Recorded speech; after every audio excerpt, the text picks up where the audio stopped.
Hello and welcome to the Client Experience Revolution podcast. I'm your host, Raya Gonzalez, and I am honored today to have Daniel Bileo. I said it wrong. It's Biao. You know how I remembered? Because you told me your daughter said meow. Daniel Biao with me, and he is the CEO of iPartnerships, and we are going to be talking about diversity and inclusion. And thank you so much for joining me on the podcast, Daniel. Oh, it's my pleasure to be with you. Better you ruin my name than a meal. Right? That's true. That's true. Although I would probably ruin your meal too, but it's okay. I would have my husband cook it. He's a fantastic cook. So, Nice. Well, tell us a little bit about iPartnerships, about yourself and the ventures that you're involved with, Sure. so that we can get to know you a little bit better and how you serve the community. Sure, happy to help. So, Intelligent Partnerships is a firm I founded a decade ago, where it took us 13 years to be an overnight success, right? My wife is my partner and actually our CEO and our principal owner. So we're a woman-owned, wholly Latina-owned business. I came back to work after serving under the Obama administration and the previous administration at the federal level. So I was tasked there in a senior executive role with the U.S. Department of Labor, redesigning the workforce system and specifically the Office of Apprenticeship, and began educating industry on how to convert internships into apprenticeships and really reduce their crew composition costs and magnify the impact that they could have in terms of inclusion and et cetera, et cetera. So Intelligent Partnerships, we're a strategic planning firm focused on diversity and inclusion. We really do that in three ways. The first is helping organizations design inclusion strategies, helping them then adopt them and implement them, creating stakeholder education internally and externally, et cetera. And then finally, and most importantly, in managing the compliance and data capture, the information that comes from those exercises. And really what we do in a nutshell is we verify what organizations claim that they're doing around diversity. And that's really where we make our bread and butter, where we come in as an independent third-party validator and really just ensure that the organizations that are making commitment to community are actually delivering on those promises. Right. Not just putting the little statement on their website. They're actually That's exactly doing the work. right. And so yeah, I have a resume that's extremely painful. Only for you. It's not painful for anyone else. Filled with a really broad journey. I started in the construction trades and figured out really quickly that I could contribute at a lot higher level, and made a decision with my family that I would go back to school and get my bachelor's and my MBA, and really began speaking around the country after I authored my first book, which was Beyond Green Jobs. And that really demonstrated how public sector organizations and large organizations can create disruption with their investments, but also create opportunity by generating jobs and generating access to small minority disadvantaged businesses, and demonstrating how that can happen. So I'll pump the brakes there. I love it. And so this is the best part about the Client Experience Revolution podcast, is that we can go off on tangents whenever we want. But I just want to plug my husband here, because my husband is first generation American citizen. He came here as a 16-year-old immigrant from Mexico, and he has been a citizen now for 2 years. He became a citizen. He never felt pressure. He was permanent resident. We've owned property, and then he would always give me crap around election time about who I was voting for, and I'd be like, whatever, get your own vote. And then he decided, with things in the political climate that they were, that it was time for him to get his own vote. So he became an American citizen. The one thing that I love, well, there's many things that I love about my husband. You can't be with somebody for 24 years without loving him a lot. But he is probably the hardest worker that I know. And we got married when we were 19 and 20. He was a cook for Chili's, and I was a waitress for IHOP. And we totally had it all together. And we were like, you know what? We are so ahead of the times. Let's become parents. Let's just do this. We're so ready. And we obviously were not ready. But my dad sat down with him and my dad said, like, how are you going to take care of my daughter? And he said, well, I'll just work 3 jobs if I have to work 3 jobs. And he was like, wrong answer. He says, I want you working 1 job. And he's like, well, Mr. Billington, I don't know how I'm going to do that because I'm just a cook from Mexico. Like, I don't, he didn't, finish schooling because he had to support his family. He's one of 9 siblings. He's the oldest boy. He has a lot of obligations. And my dad says, okay, here's what I'm going to do. I'm going to help you come to my work. And my dad worked in the shipyards. He says, you're going to be a helper. So he was the grunt boy. And they would like grunt at him, like, go get me this tool. And his English was not so bueno in that time. So he had to learn, not only did he have to learn the tools, but he had to learn English. And everyone who worked there were old, farty white dudes. There may be a handful of Filipino guys there, but for the most part, there were old white guys. And he became what they called the pup. Like he was like their mascot. Like they watched him because they were all closer to retirement. They watched him grow and come into his own. He worked for 10 years in the shipyards. He actually ended up, obviously, he didn't stay as a helper. He became an apprentice. He finished a Washington State apprenticeship as a boilermaker through Todd Shipyards. And then now to this day, he actually left the shipyards about 14 years ago, and he works for King County, which is the county that we work in, and he is a metal fabricator. So he's working in a government job, and definitely success story. Somebody that if you were to look at him 20 years ago, there's no way, that you would think that he would have climbed out of, the situation that he was in because of the educational gaps and the literacy gaps and the different things that he just didn't have the opportunities that other people did. But he had people that believed in him. And I'll never forget, and I know we're going on a little tangent here, but I'll never forget, like, great. Just to go through the apprenticeship, there was math that was way above his level, that he had never done this type of math before. Yeah. And the guys at work would sit with him at lunch and they made worksheets and they would train him, math tutor him so that he could pass his math tests, so that he could pass his apprenticeship. And so here he is, Latino. He's like the only one with all these white guys. And they were just like, you're going to make it out of here. And they just said, you're not going to stay here. You're going to make it out of here. You're going to do this. And when it came time for the job at the county, we'd been looking for quite some time. But I always say it was like a love letter from God, because all of the qualities that they wanted were ones that the skills that he knew how to do. And then it said like advanced pay scale for a state certified apprenticeship. And he's like, well, check. And it was from the union that he's already in. Check. Okay. And then it was like, all these things. And here he had 10 years of experience, and he was able to go in and just breeze through the interview. And they were like, where have you been all my life? That's fabulous. Fabulous. So two quick things on that. The first is my dad's story is very similar. My dad was a journeyman electrician that came from, I'm a 4th generation electrician. My nephew's 5th generation electrician. So we come from a long line of bleeding hearts there.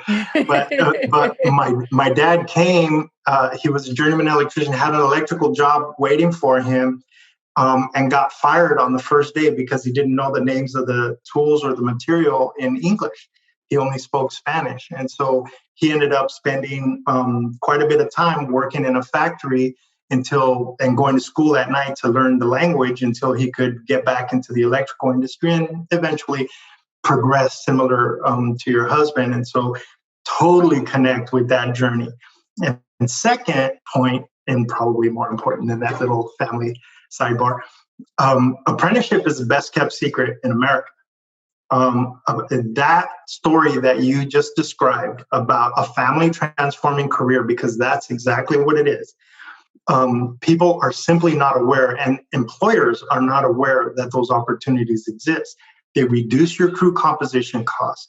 They allow you to participate in government-connected support systems that allow you to get employees trained specifically on the work that you need. That's why your husband's experience plugged right in to the government agency, because there are specific tasks that happen in progression through an apprenticeship system that allow a worker to get the technical capacity. These are highly, highly technical careers that are typically associated, and you can earn $60,000 to $150,000 a year with no college debt. I mean, there is real value in the apprenticeship system. I was, blessed, fortunate with the opportunity to lead the federal redesign of that system and make it more friendly to business. And so I'm really, really, I can't speak highly enough about it. Obviously, my fingerprints are on it. So, well, I love it. I think it is something that when we're talking about diversity and inclusion, when we're talking about opportunities for minorities, I think it is something that should be, the trades is so important. Even in our own immediate family, our eldest daughter just this last week graduated from cosmetology school. And I told my girls, I said, look, daddy did something totally different. I got a bachelor's degree because that's what I wanted to do, but that's not what you have to do. Post-secondary education is not optional, but it can look however you want it to look, and so I just think it's such an important component. Like you said, trade school is a very valid option for many, many people. Not everybody fits in the box. And it's a very competitive market out there. And so and the good news is that it's not limited to the trades anymore. It's not just about construction or technical, physical careers. I mean, we have companies like Amazon, Microsoft, Accenture. I mean, there's big corporate 100s that are playing in this space because it makes more sense to them, and I know we're a little bit off tangent, but it's actually connected to inclusion. So, but there's a data point from the U.S. Department of Labor that shows most corporate environments utilize internship models or fellowship models. 1 year post-hire on an intern, the retention rate is somewhere between 30 and 35%. And those entrepreneurs in your audience are probably familiar with that percentage, that you're actually training for other industry, for your competition. Yeah. Like 1 out of every 4 people you're moving through your employment cycle. In an apprenticeship model, 3 years post-hire, you're still at between 80 and 85% retention. And the reason why is because it's an earn while you learn system. Exactly, so right. You're making money and you're learning the trade and you're getting acclimated to the environment that you're in. And so for those employers that are looking to diversify their workforce and take people from scratch, apprenticeship is like a power move. And they're just simply not aware. Well, and for those who aren't familiar with how an apprenticeship works, and this was, again, just how my husband's worked. So there was a school component and a work component. And so the school had a partnership with his employer. And so he would go to school 2 to 3 nights a week at the local community college. And he would be working on a specific thing. Like, let's say he was working on blueprints. And then the school would coordinate with his job and say, okay, this quarter we're working on this. And they would put him in that section of the job site so that while he was working on it in school, he would be working on that at the job site. So he would have the practical application with the academic application. And so it is a complementary education. And then in terms of retention, I mean, he was there for 10 years. So, they definitely got their return on investment, and he left as a foreman, so he came in as a non-English speaking helper and left as a foreman graduate apprentice. Right. So for every dollar an employer invests in apprenticeship, the ROI is $1.43. That's crazy. And it's just a really smart investment. And actually, Going to that end, the U.S. Department of Labor just released some grant applications, which we're supporting several partners around the country. They're focused on the expansion of these models into new industry sectors, as I described to you earlier. And they're also focused on diversity, making sure that women are employed in these environments, that minorities, that returning veterans, et cetera, are also included in these processes. So there's a significant infusion of cash coming down the pipeline. It's already on the street. The money's already on the street. So the USDOL just issued 2 grants, one for state applications that has about $87.5 million of investment to expand those systems. So depending on what state you live in, you should be looking at how apprenticeship can support your business. And then federal 4 federal grants that are they're investing over $31 million. And so there's significant support that that can aid your business as you're creating work opportunities through these models. And so we're excited to be a part of those discussions, and hopeful that we'll be able to demonstrate how tracking diversity and inclusion and the utilization of these opportunities can really create a transforming experience, just like it did in your family. I mean, absolutely. I'm grateful every day for the confidence in him, the skill level. I mean, I don't know a dang thing about what he does. It took me like 10 years to figure out what he does, but it's something with welding, I would tell people. But I hear from other people, they would tell me like, he's actually really gifted. Like he's really skilled at what he does. And then I'm like, well, of course he is, like I'm all proud, whatever. But I just think of the fact of like, what would have happened if he had not fallen into, like literally we would have been a family that would have still been waitressing and, and still been working as cooks and like scrapping. And there's nothing wrong with that whatsoever. It's just that we've created an environment where, we can dream a little bit bigger. And that's all because other people have taken initiative to see us and say, hey, actually, I think you have potential. And, and then say like, wouldn't that be cool if you could do something different here? Let me show you this thing.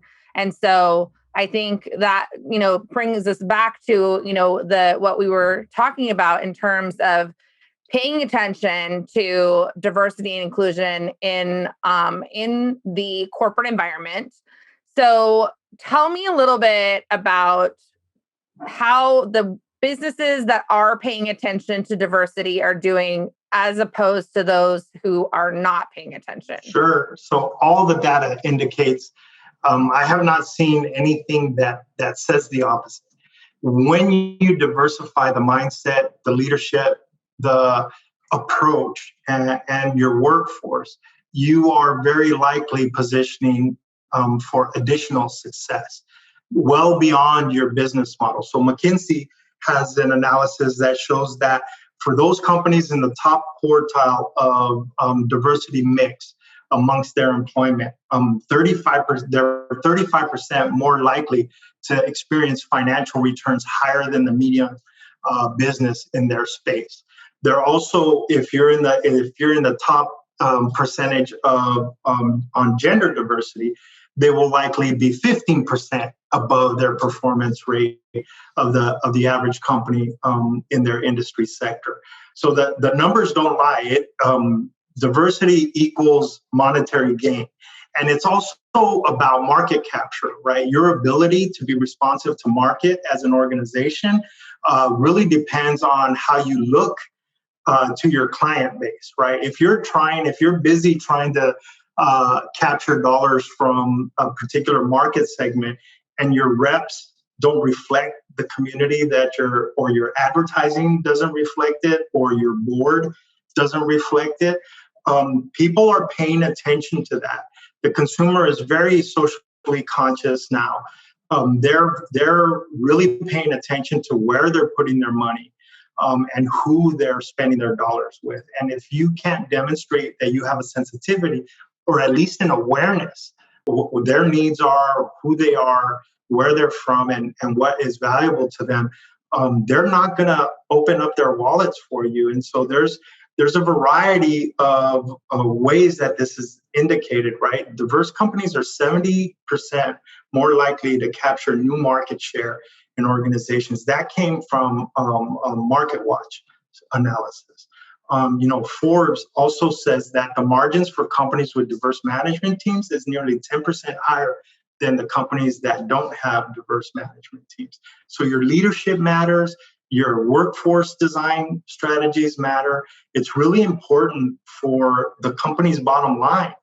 If you're looking at, for example, the Bureau of Labor Statistics, 60%, 60 to 65% of working age adults between the ages of 18 and 52 are Latinos. And when you couple them to marriage, like in your case, that number goes up to above 80%. So if you're not paying attention to the Hispanic market, the earning power of the Latino in the US is quadrupling. And oh, by the way, families with children under 18 are 60% more likely to be Hispanic in the US. And so the next generation of worker who's going to be earning money to spend in the US is also Latino. And so it's really important for companies to begin to understand where the money is coming from that funds their interests. And you may not see them in your community because we keep our heads down and we're quiet and we don't bother anybody unless it's a weekend and we're playing some music, right? We're typically not going to be, highly visible, but we're present and we're a growing presence in every state of the union. I'm on the board of ALFA, the Association of Latino Professionals for America, and we're the largest Hispanic professional membership organization in the country. We have just over 100,000 members, chapters in every state, 50 plus professional chapters in major cities across the U.S., and we're connected to chapters. There's ALFA chapters on over 147 university campuses. Fortune 1000s are around our corporate table because they want young Latino professionals in their organizations. So every company that you could think of that's trying to get into the Latino wallet is connected to our organization in some way, shape, or form. Every brand that is popping into your head right now is there. And so, those organizations are recognizing the wave of opportunity that the American Latino represents. And not to say that other communities don't represent a similar opportunity. I'm just highlighting, as we're talking about diversification and diversity and the value that it represents for business owners in the market space. If you're not thinking about inclusion in a very real way, you will not be in business for a very long time. So true. And when you were saying that you may not see us out in the community because you keep your heads down, it made me think of, and it's so long, it's like an early 90s film. And it's called A Day in the Life Without a Mexican. And if the listeners have not watched this film, you must watch this film. Find it. I don't know where you can find it. It's satirical, okay? But the point is in the film is that the rapture happens and the only people that go to heaven are Mexicans. And so everyone who's left behind has to figure out what they're going to do because there's no Mexicans left. And so it just highlighted all the ways that Latinos are actively involved in the community in ways that you don't see. And it's a hilarious movie, but it's meant to make you think, and it does. Like you're laughing, but you're like, this is like kind of true too. You know what I mean? Because many times Latinos can be unassuming. They're not. They may not speak up about their accomplishments as much as other people might. But they're very hardworking, and there's a lot of contributions to the community. And so, yeah, it's just when you said that specifically, I thought like immediately I was like, that's because they were taken up by the rapture, you know. Well, I mean, it's an emphasis point, right? You have to pay attention to the way the landscape has changed. I mean, clearly there's a divide in the country. Half of the country doesn't want to move away from the historical roles that everybody has played, right? But the reality is that the economic, political, and social influencing powers of people of color and women are changing the dynamic in America. And you can choose to be mad about it, but you are going to have to deal with it. And so, that's just the reality. And so for a business owner, a business leader, a community engaged person, not to pay attention to the reality of the landscape is a major fail, major fail. What would you say the difference? What's the difference if somebody's focusing on community relationships and the external instead of internal staffing? What does that mean to you, and what's that difference? So there's very powerful ways to engage with community, and they can be very productive. But just like your sister-in-law, they'll sniff you out if you're full of it, right? Mm-hmm. They know when you're not real, and they will community will respond in kind. If you're only focused on the external window washing of contributing a few dollars here, sponsoring some events over there, paying for whatever it is that you're paying for, giving your product, for its utilization, etc. That makes an impact, but it's not transformative. When you look inside of your organization, and this is the important thing, is when you do this on purpose, you can generate real value, not only for yourself, but also for those communities that you want to transform into clients, right? You can do well by doing good, but you have to do it in a way that's purposeful and direct. And where change happens is on the inside in every aspect, right? Whether it's you personally or professionally or in any other aspect of your life. Where it happens is when you pay attention to what's going on the inside. If you're not paying attention to your culture inside of your organization and the reality of how an employee moves through your system, what kinds of false barriers you're creating to entry into your system, right? So I'll give you an example. It's not uncommon for an HR leader to say, we want the best caliber people possible in these jobs. So everybody that comes in the door has to have a bachelor's degree or an MBA or whatever bar they want to set.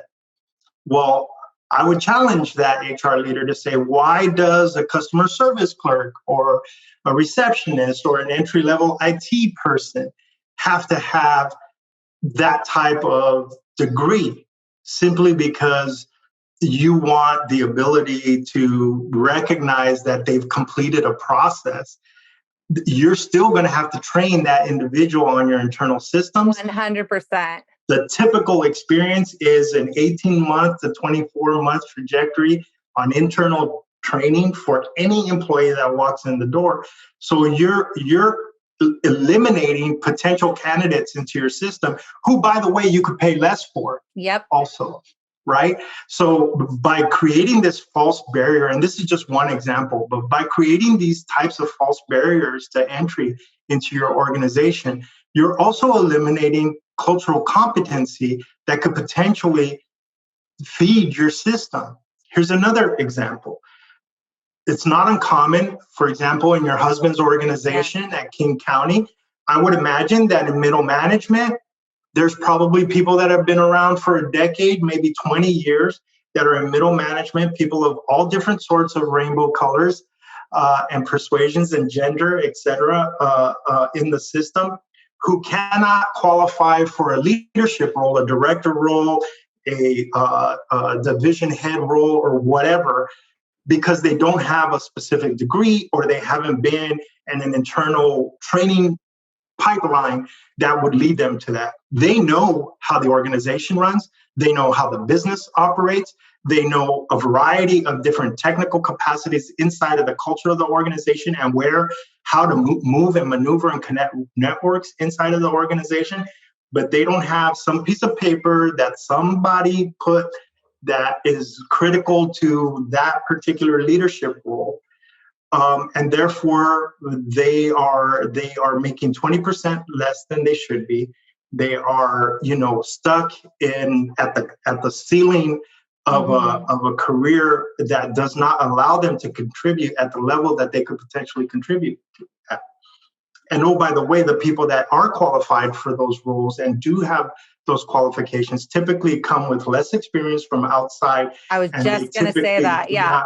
They don't know the company. They don't know the culture. They're coming from the outside. That's the common complaint. Yeah. Is that they come in with lots of ideas. Lots of them have been recycled ideas because they don't know, because they haven't been around. Yeah, exactly. We tried that 15 years ago and it didn't work then, and it's not going to work. Yeah. So as a business owner, we have what we're looking for is capacity, the ability for somebody to learn our processes rapidly, to execute, to buy in to our mission, our values, right? To really demonstrate productivity and client outcomes as rapidly as possible, to be flexible, adaptive. Those are the quality. I don't care if you have a piece of paper or not. I want to know if you can do the job, if you can learn how to do the job, yes, and if you can deliver for my client. Yes. That's what's important to me. Because if it don't make money, it don't make sense. That's 100% correct. Because at the end of the day, the client is not going to say, well, this product is okay, but I just need to know one thing. Did the person that created it have a bachelor's degree? Because otherwise I don't want it. They don't care. They don't care. They just want it to and you're seeing the market. Well. You're really seeing the market respond to this, right? You look at companies like these tech companies are the first place where you're really seeing it demonstrated on a regular basis, where they're no longer focused on degree individuals. What they're looking are certifications that are specific to the job that they want performance on. They want competency, capacity, and the certs that are specific to the work delivery, the work product that they're trying to generate. It's no longer about the big blanket degree. Right. I mean, you can have an underwater basket weaving degree and that's fine, but it doesn't really translate into anything. Right. And that's the thing too, is so my degree is administrative management and information technology. Which means that I can tell you which software can help you run your office better. But I can't fix your computer. And it's already outdated because the degree itself was largely built around the Office platform, which is completely different. And I'm a Mac user. So if you put me in an all Windows environment, I would probably peck around on the computer like a second grader. My daughter could probably run circles around me. I'm all Google, all Mac all the time. And so, that's the thing is you can get a bachelor's degree. And I did learn, especially the administrative management side of the degree that I got, I did learn amazing things. And for me, it was almost a form of apprenticeship because I went one class at a time because I got married so young. And so I was becoming a manager and learning how to lead while taking organizational leadership classes and, different management classes. And, I remember one class was customer relationship management. I was like, this is going to be great. It's going to be about customer service and it's going to be no, it's CRM. The stuff you plug your Salesforce. And right. So day one was a very rude awakening for me, but it was just, it was just a highlight of the thing is that yes, a bachelor's degree or these degrees that they're requiring, they do say, yes, they stuck it out for a program, but that's all it says. largely the skills can expire. And what you really need, and again, you're going to need to train this person regardless of the degree that they have for your own setting, no matter what. Yeah. And it's not to minimize the value of the degree, because there is value in having somebody that's well-rounded, has participated in large environments, and been challenged academically to use that brain muscle in ways that are creative and produce work that's organized, et cetera. So there's value in those degrees. But the reality is that you can get that education on your laptop through a bunch of different platforms now. And so really, when looking for talent, and specifically diverse talent, you need to be really fluid and flexible about the pool that you're fishing in. Everybody wants the Harvard grad, the Yale grad, whatever. But the reality is that there's a lot of talented people out there that are just as capable and just as smart and can deliver the outcomes for your organization, given the right information and the right environment and the opportunity to perform and deliver. Absolutely. Well, what do you think that small and medium-sized businesses can do to equip themselves so that they're the employer of choice, or the business that the communities feel are their partner? What can we do to position ourselves that way? So I really think that, just practically speaking, as I said, do it on purpose. However you engage, right? You don't have to create an employee retention group. You don't have to create all these systems and stuff. But what you do need to do is open your mind, your doors, your positioning around who you want at the table. If you look around your business and you see the same kind of people, and not just diversity of skin, but diversity of thought, and all you see is the same kind of yes people around you, you're going to be lost. If you're not already, you're going to be lost at some point, because you're not being challenged. Your organization is not being challenged to think about what other potential customers, or what even your existing customer base could find value in.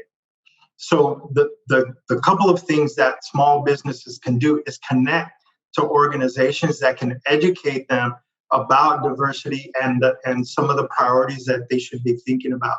There's a lot of free resources through the SBA and through other places like that, through minority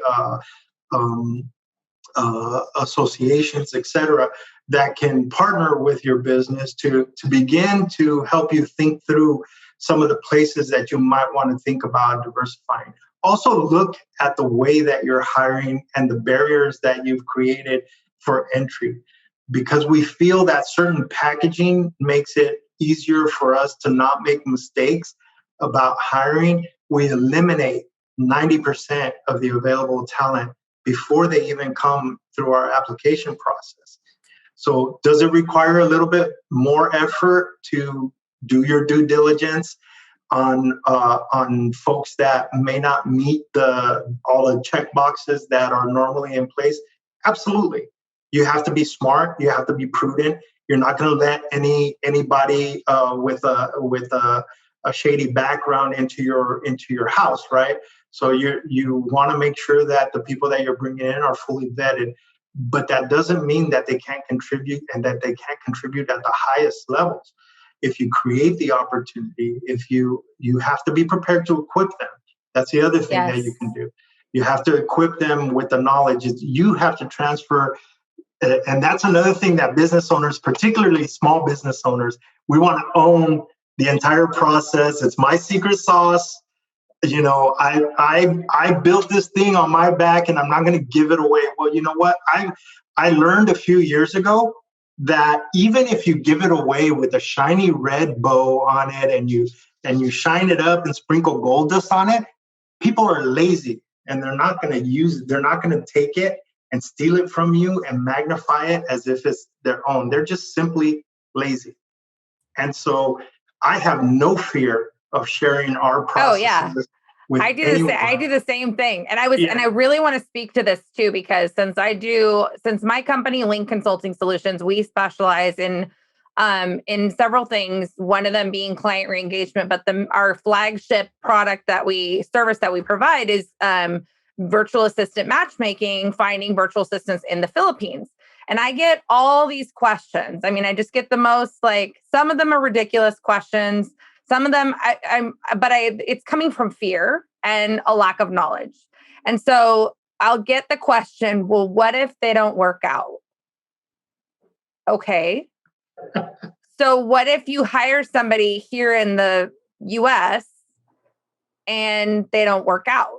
Like, they're not going to work out. So yes, there is an investment by hiring me as a virtual assistant matchmaker, that you're going to lose that money. But how much is your time worth for the search that you would have done? So you're paying either way. And then there's risk either way. And then the next question, and it's always the determining factor, is exactly what you said. You have to equip and empower. If you do not equip your employees, in this case, contractors, but I just call them employees because they work for me and I feel like they're my family. And, so if I did not equip them with the tools they need and the knowledge they need and the passwords they need and the inner workings of my crazy brain, they don't know how to read my mind. And then I'm asking them to do things for me. And then if I don't empower them to make decisions, then how do they grow? How do they help me? How do I get out of the hamster wheel of just doing it all myself? And then in that case, I'm just doing it all myself and paying somebody else too. And they're frustrated and I'm frustrated. And so this transcends, I think is just good practice all the way around. Is look at your hiring process, look at the barriers that you are putting into place, then really, really take inventory. Am I doing due diligence? Am I understanding that there is risk no matter what? No matter what. Yeah. And the other thing that I would say is ask your clients, ask your partners. Yes. Am I being responsive to your commitment to diversity? Yes. Do we reflect what you expect to see in your partnerships? Are we providing you the kind of support that meets the needs of your diverse talent, of your client base, et cetera?